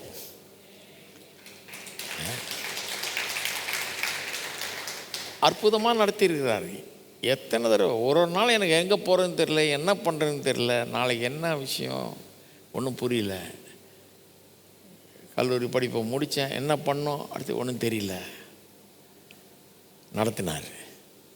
அப்படியே போய் பிரசங்கம் பண்ண பல இடங்களில் அவர் ஓப்பன் பண்ணார் வழியை, அவர் வழியை உண்டாக்குனார். பல இடங்களில் பிரசங்கம் பண்ண வாய்ப்புகள். அப்புறம் ஒரு சர்ச்சில் என்னை பாஸ்டராக கூப்பிட்டாங்க. சரி, நான் அங்கே போய் பாஸ்டராக இருந்தேன். இப்போ ஓப்பன் பண்ணுறாரு வழியை. அங்கே பாஸ்டராக இருக்கும்போது தான் நான் பாஸ்டராக இருக்கணுங்கிறது தான் என் ஊழியன்றது எனக்கு விளங்குச்சு. எப்படி நடத்துகிறாரு பாருங்கள். அது பாஸ்டர்னாலே பயப்படுவேன் நான், பனிஷ்மெண்ட் ஜாப் மாதிரி அதுன்னு நினச்சிட்டு இருந்தேன். பாஸ்டர்னு போய் ஜனங்கள்கிட்ட மாட்டினா நம்ம கொடுமையை பிடிச்சி ஆட்டிடுவாங்க அப்படின்லாம் சொல்லியிருக்கிறாங்க மற்றவங்க. அதனால் ஐயோ நமக்கு எதுக்கு அந்த வம்பு. ஒரு ஊருக்கு போனோமா, பிரசங்கம் பண்ணோமா, அடுத்த நாள் இன்னொரு ஊருக்கு போயிடணும் பேசாமல், யார் தொல்லையும் நம்மளுக்கு வேணாம் அப்படின்னு தான் நினச்சேன். கடைசியில் கடவுள் எனக்கு அந்த இடத்துல பாஸ்டராக 1.5 வருஷம் இருந்தேன் ஒரு இடத்துல. அப்போ தான் கடவுள் எனக்கு காமிச்சார், நீ பாஸ்டராக இருக்க வேண்டியவன், பாஸ்டர் தான் உன்னுடைய தொழில், நீ அதான் பண்ணணும். எனக்கு இல்லைன்னா விளங்கியே இருக்காது. பண்ணி பார்த்த உடனே தான் எனக்கு விளங்குச்சு. ஆஹா, எனக்கு பிடிச்சிது. ஞாயிற்றுக்கிழமை தோறும் மறுபடியும் அதே ஜனங்களுக்கு பிரசங்கம் பண்ணி புது புது ஆட்கள் ஆண்டவரை அறிஞ்சிக்கிட்டு வந்து அவங்கள ட்ரெயின் பண்ணி அவங்களுக்கு ஜெபம் பண்ண கற்றுக் கொடுத்து அவங்களுக்கு வசனத்தை கற்றுக் கொடுத்து இப்படியே பண்ணோம் பாருங்கள். 1.5 வருஷம் 25 பேர் வந்தவங்க, முதல்ல 200 பேர் ஆகிடுச்சு 1.5 வருஷத்தில். அதை பண்ண எனக்கே அது ஆசையாகிடுச்சு. அடே அப்பா, என்னது இது, இதுக்கு தான் நம்மளை பிறக்க வச்சிருக்காரு ஒரு ஆண்டவர்னு அப்படி ஆயிடுச்சு. அப்போ எப்படியெல்லாம் நடத்துகிறாரு பாருங்க. அப்புறம் இங்கே வந்து பாஸ்டராக இருக்கும்போதும் அதே மாதிரி தான் நடத்தினார். ஒரு தடவை நடத்துகிறார், ஒன்றும் கேரண்டி கிடையாது, நடத்துகிறாரு. இப்போவும் நடத்துகிறாரு. அடுத்த ஸ்டெப் என்னன்னு நடத்துவார். இவ்வளோ நேரம் நடத்தினவர் இனிமேலும் நடத்துவார். அவ்வளோதான். இப்படி தான் லைஃபே ஓடணும், லைஃபே இப்படி தான் வாழணும். இப்படி வாழும்போது சந்தோஷமாயிடுது வாழ்க்கை. அப்புறம் கர்த்தரை நம்புறதுங்கிறது அவ்வளோ பெரிய கஷ்டம் மாதிரி தெரியல, நம்ப ஆரம்பிச்சிடறோம். ஏன்னா அவர் நிறைய அனுபவிச்சிட்டோம் இல்லையா. கர்த்தர் செய்வார், எதிர்பார்க்குறோம், செய்வார்னு எதிர்பார்க்குறோம். அற்புதமாக செய்கிறாரு. சரியான நேரத்தில் சரியான விதத்தில், வழி இல்லாத இடத்துல வழியை உண்டாக்குகிறவர். எந்த வழியும் இல்லைன்னு நினைக்கிறப்ப 1000 வழி அவர் தெரிஞ்சு வச்சுருக்கிறார். ஏன்னா எல்லாம் தெரிஞ்சவர் அவர். அப்போ நீங்கள் நினைக்கிறீங்க வழி இல்லை, நான் சொல்ல இது உனக்கு காமிக்கிறேன். நான் நீங்கள் நினச்சி பார்க்காத வழிகளை அவர் வைத்திருக்கிறார். அதான் ஷெப்பர்ட், நல்ல மேய்ப்பன். இந்த நல்ல மேய்ப்பன் வந்து சகல அறிவும் அவருக்கு எல்லாம் தெரியும். உங்களுடைய நாளையை தெரியும், 10 வருஷத்துக்கு அப்புறம் என்னன்னு தெரியும், 40 வருஷத்துக்கு பிறகு என்ன தெரியும், 50 வருஷத்துக்கு பிறகு என்னன்னு தெரியும். உங்கள் நித்தியமே அவருக்கு தெரியும், எல்லாம் தெரியும் அவருக்கு. வேறு எவருக்கும் தெரியாது. அவர் தான் எல்லாத்தையும் தெரிஞ்சு வச்சுருக்கார். உங்கள் கடந்த காலம் தெரியும், நிகழ்காலம் தெரியும், எதிர்காலம் தெரியும், எல்லாம் தெரியும். அவர் தான் பெஸ்ட்டு நடத்துறதுக்கு. என்ன பிரச்சனைனா நம்ம அவரை நம்புறதுக்கு அந்த அளவுக்கு நமக்கு ஒரு இது இல்லை. ஏன்னா அவர் எவ்வளோ நல்லவர்னு யாரும் சொல்லலை, அவர் எப்படி நடத்துகிறாருன்னு யாரும் போதிக்கலை. இவர் எவ்வளோ நல்ல மெய்ப்பர்ன்றதை சொல்லாமல் விட்டாங்க. பிரசங்க கேட்கலான்னு போனால் அவங்க வந்து 666 தான் என்ன அதை சொல்லிட்டு இருக்கிறாங்க. சரி சொல்லட்டும், அது ஒன்றும் ரொம்ப முக்கியம் இல்லை. இப்போ ஒன்றும் பல காரியங்கள் இருக்குது வாழ்க்கையில். முதல்ல கர்த்தரை அறிஞ்சிக்கிட்டு, எதுக்கு சபைக்கு போகிறோம், கர்த்தரை இன்னும் அதிகமாக அறிந்து கொள்வது தான். அதுக்கு தான் போகிறோம் சர்ச்சு. அதனால தான் நாங்கள் அதைத்தான் ரொம்ப பேசுவோம். கர்த்தரை குறித்த அறிவை அதிகரிக்கிறதுக்கு தான் ரொம்ப பேசுவோம் மொழிய. எது எடுத்தாலும் அதுதான் சப்ஜெக்டு, அதுதான் பேசுவோம். ஏன்னா அது தெரிய தெரிய அவர் எவ்வளோ நல்லவர், வல்லவர், சகலத்தையும் அறிந்தவர் அப்படிலாம் புரிய அவர் நடத்துவார் அப்படிங்கிறத நம்ப முடிகிறது இல்லையா. ஏன் நடத்துவார்னு நம்ப முடியல? ஏன்னா அவர் எவ்வளோ நல்லவர்னு யாரும் சொல்லலை, அதை யாரும் போதிக்கலை. நான் கர்த்தர் நல்லவர்னு ஒரு பெரிய சீரீஸ் எடுத்தேன், 2000வது வருஷம் எடுத்தேன். சிலர் கேட்டாங்க எனக்கு, அது என்ன கர்த்தர் நல்லவர்னு? அது எல்லோரும் தெரியுமே கர்த்தர் நல்லவர்னு. ஏன்னா வீட்டுக்கு நாங்கள் சொல்கிறோமே கர்த்தர் நல்லவர்னு. அப்புறம் அதை பற்றி ஒரு வருஷம் பூரா பிரசங்கம் பண்ணேன். அப்புறம் தான் சொல்கிறாங்க, ஐயோ இவ்வளோ விஷயம் இருக்குதா அது, கர்த்தர் நல்லவர்னு. கர்த்தர் நல்லவர்ன்றது ஆழமாக நோண்டி கற்றுக்கணும். எவ்வளோ நல்லவர்னு, எவ்வளோ நல்லவர்னு இன்னும் கற்றுக்கிட்டு இருக்கிறேன் நான். கற்றுக்க இன்னும் நம்பிக்கை அதிகமாகுது. நடத்துவார்ன்ற நம்பிக்கை அதிகமாகுது. எத்தனை பேர் நம்புறீங்க கர்த்தர் உங்களை நடத்துவார்னு? உங்களை போஷிப்பாரா, நடத்துவாரா? நிறைய பேருக்கு கவலை, பயம். நான் சொல்கிறேன், பயப்படாதீங்க, கவலைப்படாதீங்க, கர்த்தர் நடத்துவார். நல்ல மேய்ப்பன் அவர். மூணாவது, பாதுகாப்பார். பாதுகாக்கவும் செய்வார். இந்த நல்ல மேய்ப்பன் என்ன பண்ணுவார்? பாதுகாப்பார். நீங்கள் அவர் மேய்ச்சல் நாடுகள் உங்களை பாதுகாப்பது. பொல்லாத உலகம், கரணம் தப்புனா மரணன்ற மாதிரி உலகம் இது. இது ரொம்ப டேஞ்சரான பிளேஸ் இது உலகம். ஆனால் கர்த்தர் நம்ம கூட இருக்கிறார். எத்தனை ஆபத்துகள் அது காத்திருக்கிறார், எத்தனை தீங்குகளுக்கு விலைக்கு காக்கிறாரு. கர்த்தர் கிருபையாக இருக்கிறார். கர்த்தர் நல்லவர், அவர் காக்கிறார். அவர் சொல்கிறாரு 27-28, என் ஆடுகள் என் சத்தத்துக்கு செவி கொடுக்கிறது. யோவான் 10, என் ஆடுகள் என் சத்தத்துக்கு செவி கொடுக்கிறது, நான் அவைகளை அறிந்திருக்கிறேன், அவைகள் எனக்கு பின் செல்லுகிறது, நான் அவைகளுக்கு நித்திய ஜீவனை கொடுக்கிறேன், அவைகள் ஒரு காலம் கெட்டுப்போவதில்லை, ஒருவனும் அவைகளை என் கையிலிருந்து பறித்து கொள்வதும் இல்லை. இதை விட யாராவது கேரண்டி தர முடியுமா? ஒருவரும் அவருடைய கையிலிருந்து நம்ம பறித்து கொள்ள முடியாது. கிறிஸ்துவின் அன்பை விட்டு நம்மை பிரிப்பவன் யார்? மரணம் கூட நம்ம பிரிக்காது. ஏன்னா செத்த நேரம் அவர்கிட்ட போகிறோம். நம்ம கொன்னவன் நினைக்கிறோம், ஆஹா கொன்னுட்டேன், பெரிய ஃபேவர் பண்ணியிருக்கிறோம், அங்கே நேரம் ஆரம்பிச்சிட்டான் அவர்கிட்டே, அவர்கிட்ட போய் சேர்றோம். இருக்கீங்களா? எதுவுமே ஜீவனானாலும் மரணமானாலும் பவுல் சொல்கிறார். அதான் அப்படி ஊழியம் செஞ்சார் அவர். எதுவாக இருந்தாலும் கிறிஸ்துவின் அன்பை விட்டு என்ன பிரிக்க முடியாது. என்ன ஒரு நம்பிக்கை பாருங்கள். யார் கேரண்டி கொடுத்தா அவருக்கு? இந்த கேரண்டி தான், இந்த நல்ல மேய்ப்பன் இவர் கைவிட மாட்டார்ன்ற கேரண்டி. எல்லோரும் கொஞ்ச நேரம் ஜெபம் பண்ணுவோமா? இந்த அற்புதமான நல்ல மேய்ப்பர் உங்களை போஷித்து வழி நடத்தி பாதுகாப்பார். இந்த போஷிக்கிறது, வழி நடத்துறது, பாதுகாக்கிறது சொல்லி சொல்லி ஜெபம் பண்ணுங்க. கர்த்தர்கிட்ட உங்களை ஒப்படையுங்க. விசுவாசத்தில் ஜீவிக்க ஒப்படையுங்க. இன்றிலிருந்து விசுவாசத்தில் அடியெடுத்து வையுங்க. கர்த்தரை நம்பி வாழுங்கள். ஏமாந்து போக மாட்டீங்க. கர்த்தர் உங்களை கனம் பண்ணுவார். ஸ்தோத்திரம். தாவே உமக்கு ஸ்தோத்திரம். ஸ்தோத்திரம் தேவனே உமக்கு ஸ்தோத்திரம். நல்ல மெய்ப்பனே உமக்கு ஸ்தோத்திரம். நீர் எங்களுடைய நல்ல மெய்ப்பன், நாங்களுடைய மேய்ச்சலின் ஆடுகள். ஸ்தோத்திரங்க தாவே, எங்களுக்கு நீர் போதுமானவராய் இருக்கிறீர். நாங்கள் ஒருபோதும் குறைவுபடுவதில்லை. கர்த்தரின் மெய்ப்பராய் இருக்கிறார், நான் தாழ்ச்சி அடையேன் என்று சங்கீதக்காரனோடு நாங்களும் சொல்லுகிறோம். தாழ்ச்சி அடைவதில்லை, குறைவுபடுவதில்லை. நீர் எங்களுக்கு போதுமானவர், எல்லா விதத்திலும் போதுமானவர், எங்களை எல்லா தேவையிலும் சந்திக்கிறவர். ஸ்தோத்திரங்கத்தாவே. இன்றைக்கு நிறைய பேர் கவலையில் இருக்கிறாங்க, பயத்தில் இருக்கிறாங்க. தேவைகள் எப்படி சந்திக்கப்பட போகிறதுங்கிற பயம், கவலையில் இருக்கிறவர்கள் ஏராளமாக இருக்கிறார்கள். ஆண்டவரே, அவர்களுக்காக ஜெபிக்கிறோம்.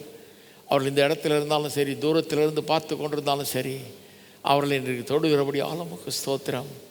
பயத்தை இயேசுவன் நாமத்திலே கடிந்து கொள்கிறோம். தேவனுங்களுக்கு பயத்தின் ஆவியை கூடாமல் பலத்தின் ஆவியை கொடுத்திருக்கிறார். தெளிந்த புத்தியை தந்திருக்கிறார். தெளிந்த புத்தி உண்டாகட்டும், சரியான சிந்தனைகள் உண்டாகட்டும், பயங்கள் நீங்கட்டும், பயங்கள் முடமாக்குகிற பயங்கள் இயேசுவன் நாமத்தில் நீங்கி போகட்டும். கர்த்தர் என்னை போஷிப்பார், என்னை நடத்துவார், என்னை காப்பார் என்கிற தைரியம் உள்ளத்தில் உண்டாகட்டும். கர்த்தாவே. பயம் நீங்கட்டும், பயம் நீங்கட்டும். அநேகர் கவலையில் இருக்கிறாங்களே ஆண்டவரே, கவலையில் இருக்கிறவர்களுக்காக ஜெபிக்கிறோம். கவலை நீங்கட்டும் கர்த்தாவே. பாரங்களை இன்றைக்கு இறக்கி வைக்கட்டும். கர்த்தர் எனக்கு போதுமானவராய் இருக்கிறார், அவரால் எல்லாம் கூடும். என் மெய்ப்பர் நல்ல மெய்ப்பர், நல்ல மெய்ப்பர், நல்ல மெய்ப்பர். என் பாரத்தையெல்லாம் இறக்கி வைக்கிறேன், அவரிடத்தில் விட்டு விடுகிறேன் என்று கர்த்தாவே உம்மிடத்தில் விட்டு விடட்டும் கர்த்தாவே. இன்னும் அநேகம் பேர் வாழ்க்கையின் ஜங்ஷனில் நின்றுட்டுருக்காங்க, முச்சந்தியில். எந்த பக்கம் திரும்புறதுன்னு தெரியல, என்ன தீர்மானம் எடுக்கணும்னு தெரியல. அப்போ ஏற்பட்டவர்களுக்கு உடைய வழி நடத்துதல் கிடைக்கட்டும், உடைய ஞானம் அவர்களுக்கு உண்டாகட்டும். வாழ்க்கையின் பிரச்சனைகளை தீர்ப்பதற்கு வேண்டி ஞானத்தை தருவீராக, சாதுரியத்தை தருவீராக, விவேகத்தை தருவீராக, அறிவை தருவீராக. அது அவருடைய வாழ்க்கையில் ஏற்பட்டிருக்கிற அந்த முடங்கி போய் கிடக்கிற காரியங்களை வாய்க்க பண்ணட்டும் இயேசுவின் நாமத்திலே. தடைப்பட்டு கிடைக்கிற காரியங்களை வாய்க்க பண்ணட்டும் இயேசுவின் நாமத்தினாலே. அப்பேற்பட்ட ஞானம், தேவ கிருபை மக்களுக்கு உண்டாயிருக்கட்டுங்க தாவே. உம்முடைய ஞானம், உம்முடைய அறிவு, உம்முடைய விவேகம், நல்ல மெய்ப்பனாகிய நீர் அவர்களுக்கு தந்தவர்களை நடத்துவீராக. உம்முடைய வழி நடத்துதல் அவர்களை உணரட்டுங்க தாவே. உணரட்டும் தேவனே, உமக்கு ஸ்தோத்திரம். வழி நடத்துவீராக. ஓ உமக்கு ஸ்தோத்திரம். கரம் பிடித்து நடத்துவீராக. உம்முடைய சித்தத்துக்குள் நடத்துவீராக. அநேகர் தங்களுடைய பாதுகாப்பை குறித்து பயத்தில் இருக்கிறார்கள், பயந்து கொண்டிருக்கிறார்கள். தங்களுடைய சத்துருக்களை குறித்து, தங்களுக்கு விரோதமாக எழும்பி இருக்கிற சூழ்நிலைகளை குறித்து, பிரச்சனைகளை குறித்து பயத்தில் இருக்கிறார்கள். பயம் நீங்கட்டும் இயேசுவின் நாமத்தில். பயம் நீங்கட்டும், பயம் நீங்கட்டும் இயேசுவின் நாமத்தில். பயம் நீங்கட்டும், விடுதலை உண்டாகட்டும். பயம் என்கிற அந்த சங்கிலி, அவர்களை அடிமைப்படுத்தி இருக்கிற பயத்தின் சங்கிலிகள் இயேசுவின் நாமத்தில் அறுக்கப்படட்டும்.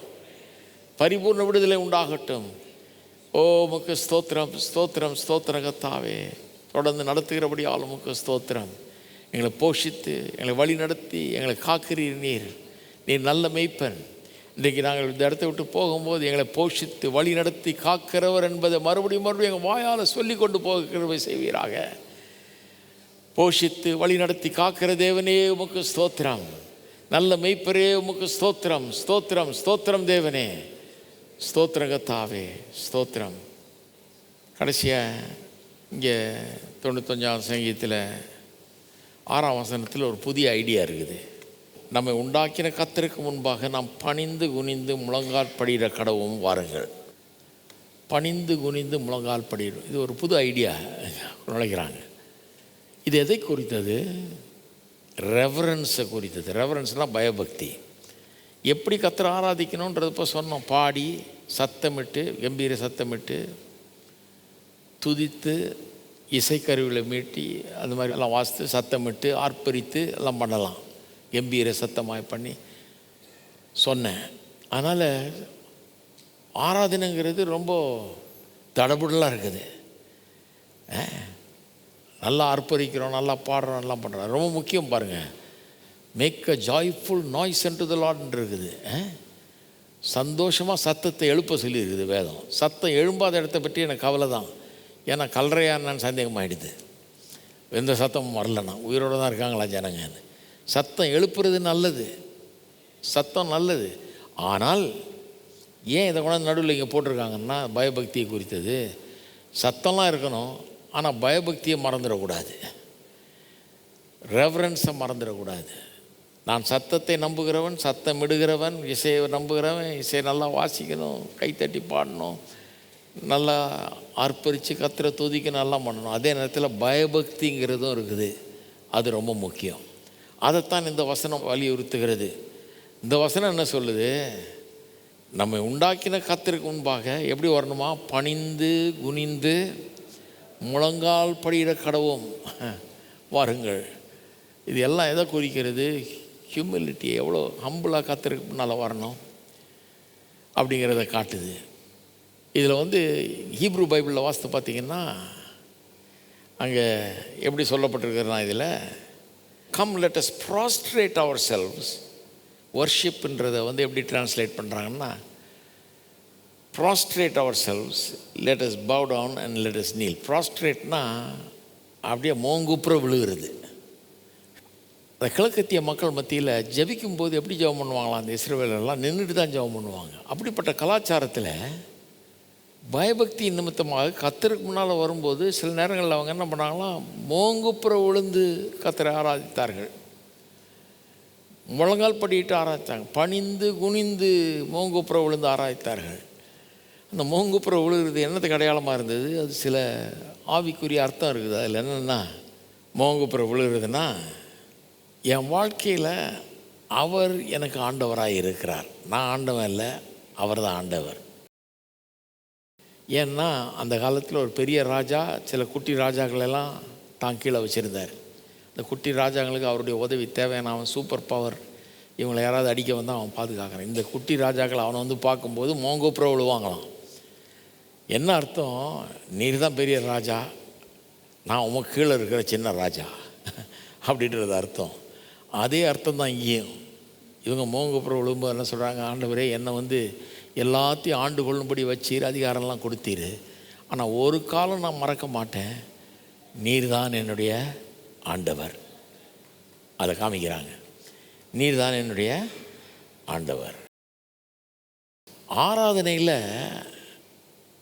சரீரமும் இன்வால்வ் ஆகுறது. இட் இஸ் அன் இன்டகிரேட்டட் திங்ன்றாங்க. ஆராதனைங்கிறது வந்து வெறும் நம்ம உள்ளத்தில் இருதயத்தில் ஆராதிக்கிறது இல்லை, சரீரமும் அதில் இன்வால்வ் ஆகுதுன்றாங்க. எப்படி இன்வால்வ் ஆகுது?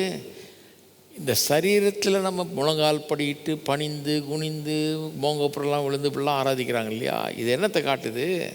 எனக்கு மேல் அதிகாரத்தில் இருக்கிற ஒருத்தர் இருக்கிறாரு, அவர் எவ்வளோ பெரியவர், அவர் எவ்வளோ அதிகாரம் பெற்றவர், அவர் தான் எல்லாத்துக்கும் மேலானவருங்கிறத அது வெளிப்படுத்துகிறது. அவருக்கு கீழ்ப்பட்டு உட்பட்டு நான் இருக்கிறேன் என்பதை காட்டுகிறது. என்னுடைய சோல், என்னுடைய உள்ளம் ஏற்கனவே அவருக்கு சப்மிட் ஆகிருக்குது. என் உள்ளத்தில் நான் என்ன அவருக்கு கீழ்ப்படுத்தி கொண்டேன். அதை சரீரத்திலையும் காட்டுறது தான் முழங்கால் படிகிறது, அது சரீரத்திலையும் காட்டுறது தான் மோங்கோப்புற விழுகிறது. Physical expression of a soul surrender. அப்போ பாருங்கள், நான் நினைக்கிறேன் இதெல்லாம் நம்ம வீடுகளில் ஜெபம் பண்ணும்போது நல்லா பண்ணலாம். அந்த பிரசங்க சொன்ன இல்லையா, 25 வருஷமாக இந்த இதுக்காக ஜெபம் பண்ணதில்லைன்னு சொல்லி அவர் சொன்னார் இல்லையா, காசுக்காக ஜெபம் பண்ணதில்லைன்னு. அவர் சொல்ல கேட்டிருக்கிறேன் நான். அவர் மோங்கப்புறம் விழுந்து கிடப்பானான் மணிக்கணக்கில். கத்தரை ஆராதிச்சு அப்படியே மோங்குப்புறம். நான் எனக்கு அப்போ விளங்கலை, என்ன மோங்குப்புறம் இதுக்கு விழுந்து கிடந்து முழங்கால் படிக்கிறது விளங்குது. ஏன்னா நாங்கள்லாம் முழங்கால் படி ஜெபம் பண்ணி பழக்கம் எங்கள் வீட்டிலலாம். இது என்ன மோங்குப்புறம் விழுகிறாருன்னு. மோங்குப்புறம் விழுகிறதுனா பணிந்து குனிந்து மோங்குப்புறம் விழுகிறதுனா என் உள்ளம் கத்தருக்கு உட்பட்டு இருக்கிறது. அவர் என் ராஜாவாக இருக்கிறார், அவர் எனக்கு மேலாக இருக்கிறார் அப்படிங்கிறத காட்டுகிறது. அது என் உள்ளத்தில் இருக்கிறத சரீர செயல் காட்டுகிறது. Physical expression of my soul's surrender to God. அது மட்டும் இல்லை, மோங்கப்புறம் விழுகிறது அல்லது முழங்கால் படியும்போது நம்ம என்னத்தை காட்டுறோம்? நான் அவரை நம்பி இருக்கிறேன், அவர் இல்லாமல் நான் ஒன்றும் செய்ய முடியாது. I can do nothing of my own. என்னால் ஒன்றும் நான் செய்ய முடியாது. அவர் என் கூட இருக்கும்போது நான் எல்லாத்தையும் செய்ய, என்னை பலப்படுத்துகிற கிறிஸ்து, அவர் இல்லாமல் நான் ஒன்றும் இல்லை அப்படிங்கிறது தான் நான் முழங்கால் படியிடுவது காட்டுகிறது. என்னுடைய வீக்னஸ், என்னுடைய இன்னபிலிட்டி, என்னுடைய டிபெண்டன்ஸ், நான் அவரை சார்ந்து இருக்கிறேன் அப்படிங்கிறத காட்டுது. அவர் இல்லாமல் நான் ஒன்றும் இல்லை அப்படிங்கிறத காட்டுகிறது. அப்போ முழங்கால் படியிடும்போது பணிந்து குனிந்து மோங்கோப்புற விழுந்து அப்படி ஆராதிக்கும் போது என்னத்தை காட்டுறோம்? நான் அட்டானமஸாக இல்லை, நான் ஒரு சாவரன் கிடையாது, நான் ஒரு என்னுடைய இஷ்டத்தின் போல் செய்யக்கூடிய ஒருவன் கிடையாது. சாவரன்னா நான் நினச்சதை செய்ய முடியுன்றது. சிலர் நினைக்கிறாங்க தாங்க சாவரன், நான் நினச்சதை செய்வேனாக்கும். தப்பு. நான் நினச்சதை செய்வது I'm not sovereign, I'm not autonomous. தன்னிச்சையாய் நான் செய்ய முடியாது. ஏன்னா நான் அவருக்கு உட்பட்டு இருக்கிறேன், அவரை சார்ந்து இருக்கிறேன், அவருடைய உதவி எனக்கு தேவை. அவர் தான் சாவரன், நான் அவருடைய சப்ஜெக்ட், அவருக்கு கீழாக இருக்கிறவன். நான் அவர் தான் நினச்சதை செய்கிறவர், நான் அவர் நினச்சதை செய்கிற ஆள். இதையெல்லாம் காட்டுகிறது பாருங்கள். அப்போ என்னுடைய சரீர செயல் முழங்கால் படி, இதெல்லாம் புரிஞ்சுக்கணும் பாருங்கள். முழங்கால் படிவது, மோங்கப்புற விழுவது, பணிந்து குனிந்து நம்ம ஆண்டவர்கிட்ட அப்படி வர்றது பயபக்தி. அது எதை காட்டுகிறது? சரீரத்தில் அதை காட்டும்போது என்ன காட்டுகிறது? என் உள்ளத்தில் நான் ஆண்டவர் முன்னால் பணிகிறேன், என்னை அவருக்கு கீழ்ப்படுத்தி கொள்ளுகிறேன், நான் அவருக்கு கீழ்ப்படுகிறேன், அவர் சொல்படி நடக்கிறேன். நான் நினச்சதை செய்கிறவன் கிடையாது, அவருக்கு கீழே இருக்கிறேன் அப்படின்னு என் உள்ளத்தில் ஏற்கனவே தீர்மானித்து என் உள்ளம் அப்படி தான் இருக்குது. இப்போது என் சரீரம் அதை வெளிப்படுத்துகிறது. Physical expression of my soul's surrender to God. அப்போ நீங்கள் அடுத்த தடவை முழங்கால் படிட்டு ஜெபம் பண்ணும்போது யோசித்துங்க அதுதான் அதனுடைய அர்த்தம். பணிந்து குனிந்து ரெஃபரன்ஸோட கத்திர துதிக்கும் போது தான் அதனுடைய அர்த்தம். ஆர்ப்பரித்து நல்லா பாடி துதித்து எல்லாம் ஆர்ப்பாட்டம் பண்ணுறது நல்லது. அதே நேரத்தில் பயபக்தியை மறந்துடக்கூடாது. அதனால தான் இதை கொண்டாந்து நடுவில் போட்டாங்க. இங்கே 6ஆம் வசனத்தில் அதை போட்டாங்க. இந்த சபையில் நாங்கள் ரெண்டுத்தையும் நம்புகிறோம். நல்லா ஆர்ப்பரித்து கத்திர துதிக்கிறது, ஆராதிக்கிறது, சத்தம் போடுறது பிடிக்கும் எனக்கு ரொம்ப. அது இல்லாமல் இருந்தால் தான் கஷ்டம். அதே நேரத்தில் பயபக்திங்கிறதும் இருக்குது. அந்த பயபக்தியும் நான் விரும்புகிறேன். அதுவும் அங்கே காணப்பட வேண்டும். எல்லோரும் எழுந்து நின்று ஜெபம் பண்ணுவோமா? இதெல்லாம் நமக்கு ஆண்டவர் போதிச்சு நடத்துகிறார் பாருங்க. இதெல்லாம் காட்டுகிறார் நமக்கு. ஸ்தோத்திரம். கர்த்தாவே உமக்கு ஸ்தோத்திரம். இதெல்லாம் எங்களுக்கு இன்றைக்கு வெளிப்படுத்தி காண்பித்தபடியால் உமக்கு ஸ்தோத்திரம். அப்படி ஆராதிப்பது எவ்வளோ பெரிய ஸ்லாக்கியம். கர்த்தாவே எங்கள் உள்ளத்தில் இருக்கிறத நாங்கள் உமக்கு முன்பாக முழங்காற்படியதன் மூலமாக பணிந்து குனிந்து ஆராதிப்பதன் மூலமாக வெளிப்படுத்த முடிகிறது. உமக்கு ஸ்தோத்திரம். ஸ்தோத்திரம் கர்த்தாவே. எங்கள் ஆர்ப்பாட்டத்தின் மத்தியிலே, எங்கள் மகிழ்ச்சியின் மத்தியிலே, எங்கள் சந்தோஷத்தின் மத்தியிலே, எங்கள் கம்பீர சத்தத்தின் மத்தியிலே பயபக்தியும் இருக்கட்டும் என்று நாங்கள் ஜெபிக்கிறோம். எங்களுடைய சபை அப்படிப்பட்ட ஒரு சபையாக இருக்கட்டும். பயபக்தியோடு ஆராதிக்கிற ஜனமாய் நாங்கள் இருக்கட்டும் கர்த்தாவே. ஏனென்றால் நீர் மகா பெரிய தேவன், அற்புதமான தேவன், எங்களை அன்பாய் நேசிக்கிற தேவன், எங்களுக்காக ஜீவனையே கொடுத்த தேவன். நாங்கள் உம்மை ஆராதிக்கிறோம், உம்மை துதிக்கிறோம், உம்மை வணங்குகிறோம் கர்த்தாவே. ஓ, எப்பேற்பட்ட பாக்கியமுள்ள ஜனங்கள் நாங்கள் என்பதை எண்ணி பார்க்கிறோம். எங்களுக்காக ஜீவனையே கொடுத்தீர், அதுக்காக உமக்கு ஸ்தோத்திரம். இதையெல்லாம் எண்ணி பார்த்து உம்மை ஆராதிக்க, எண்ணி பார்த்து உம்மை துதிக்க, நீர் எங்களை போஷித்து வழி நடத்தி பாதுகாக்கிறவர் என்பதை எண்ணி பார்த்து உம்மை துதிக்க, வானத்தையும் பூமியும் உண்டாக்கின கர்த்தரிடத்திலிருந்து எனக்கு ஒத்தாசை வரும் என்று எழுதியிருக்கிறதே. வானத்தையும் பூமியும் உண்டாக்கின தேவன், சர்வ வல்லமுள்ள தேவனிடத்திலிருந்து எங்களுக்கு ஒத்தாசை வருகிறபடி ஆலமுக்கு ஸ்தோத்திரம்.